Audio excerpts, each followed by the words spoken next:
pubs of Sunderland. I don't know about you, but we're all at a certain age. I know. If you remember back, I think just about everybody can remember the first pub they ever went into, or should I say, that you went to when you were underage. You remember that? We'd all go in when they were about 16 and try to look 18, and somebody else perhaps would get the drink for you. And mine was the Star in Durham Road, long time gone now, but it's still a memory. I don't know what the second pub was, but I always remember the first. I'm sure you do. And I hope that you see that pub on this screen this evening. You very well do. Our speaker, Ian Moe, here this evening. He's a good friend of the Society. Ian's written many books on the history of Sunderland. He's got some here this evening, so if you want to buy any from him, see him after the talk. His talk is the pubs of Sunderland, the pubs of central Sunderland in the 1960s. So I've got you, Ian? A very long That's time. it. Ladies and gentlemen, Ian Moe.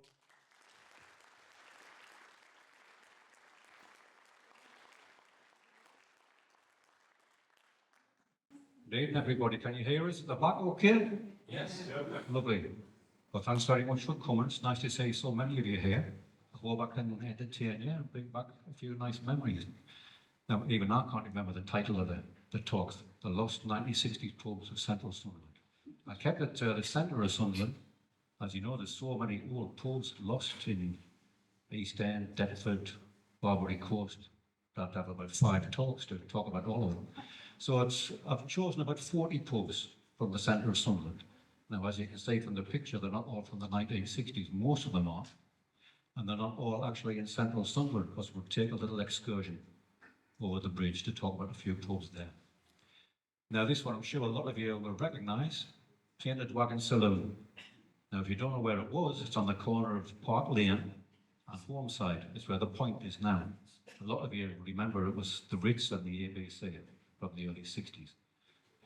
Around about 1970, the cinemas were feeling the pinch, so they started chopping up the cinemas into multi-screens. And this is what happened at the Ritz. They turned the stalls into a separate screen. And they chopped off a bit at the back to make a Painted Wagon Saloon. Now, this is some of the staff posing for the Echo, I think. I went in quite a bit. It was always absolutely stored out at the weekend, really busy. It opened in 1973. It got the license from the Black Swan up Sudsworth Road. There was a bit of an admin mix-up. I think the Black Swan should have closed, but it didn't. Anyway, it's another story later on. So it opened in 1973, and it lasted under various different names, Tracks and Liberties, I think, until 2002. Now, I run a Facebook page called Lost Sunderland Pubs and Clubs, and people comment about this quite a lot. And they refer in a sort of jocular manner to it's being like the Wild West, which is appropriate. Now, it's all right joking about all scuffles in pubs, but unfortunately, there was a very serious incident here in the mid-80s. Some of you might recall. I don't want to go into any detail really, but it ended in a young Libyan student in a vegetative state, never recovered. He died 8 years later in Sunderland. So this shows different aspects of alcohol. It can be great, can be make us very convivial, but has this other side which brings a lot of trouble to people. Anyway, let's not dwell on that. Now, one or two of you have been on the walk. I do a walk which is based on the talk and vice versa. So here we are at the corner of Park Lane. We look across the road. The Beehive, of course, is still there, but not this version of it. This one ceased to exist in 1965. Can you tell which brewery it was? That old guy with the beard at the top? William Youngers, I think it was. Now, it's very different now. Still same name, same location, but very different. Can you remember when we were young, you couldn't see in pubs? It was all frosted glass. And for me as a kid, it was a place of great mystery. We couldn't wait to get in there and find out what was going on. If we were lucky, we had a car, and on Sundays we'd go up to, where my dad was born, Satan's Sluice. And he would go in the pub with his brothers and his sister, and we'd have to sit outside or play on the beach, which was nice like. But we're dying to get in, they would never let us in.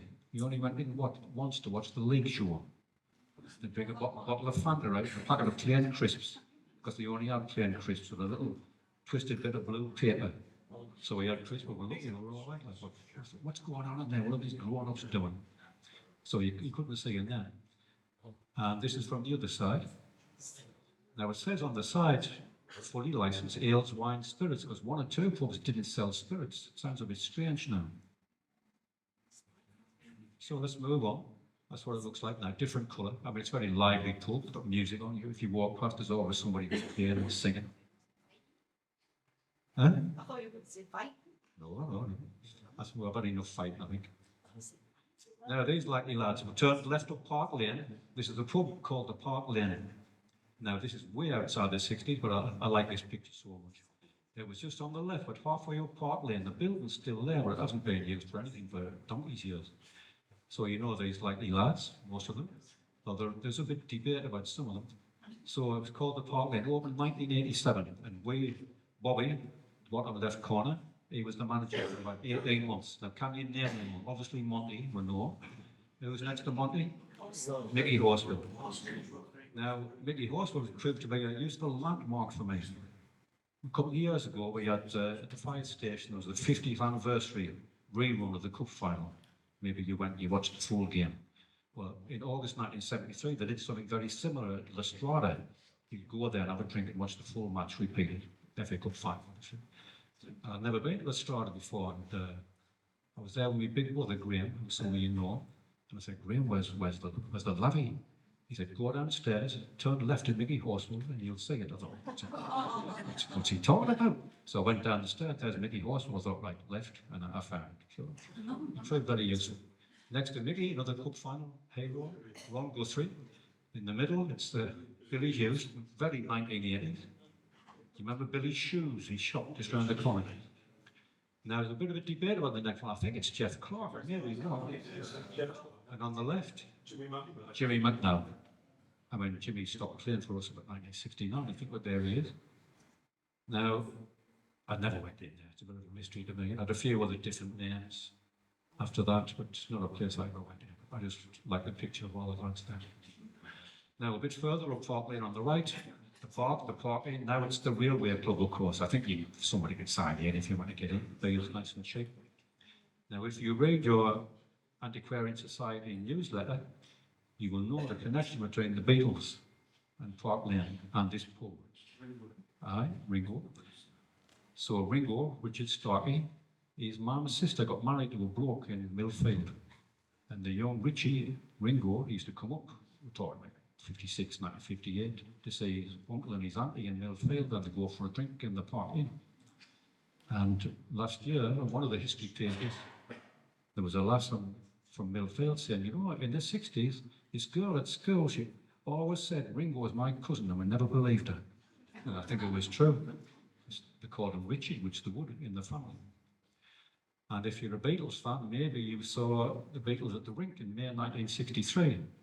They played the Empire a couple of times, and they played in the rink in May 1963. If you did, go and have a word with his place later on if you have the time. It was a bit chaotic, but I think the gig went ahead. So I just wonder if Ringo remembered where he was. His life wasn't quite so turbulent at the time, but he might well remember coming in the Park Inn.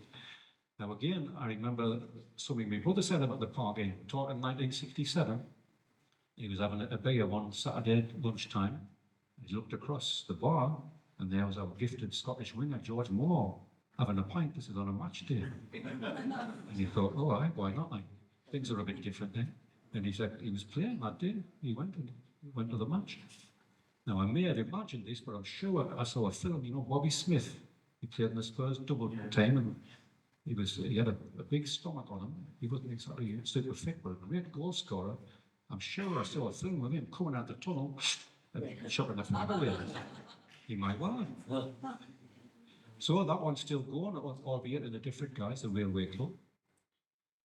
Now, all around the corner, the Albion. Now, okay, it's got a different name, and it's very different to what it used to be. We've had a few little nooks and crannies and snooks and that in it now. I went past last night.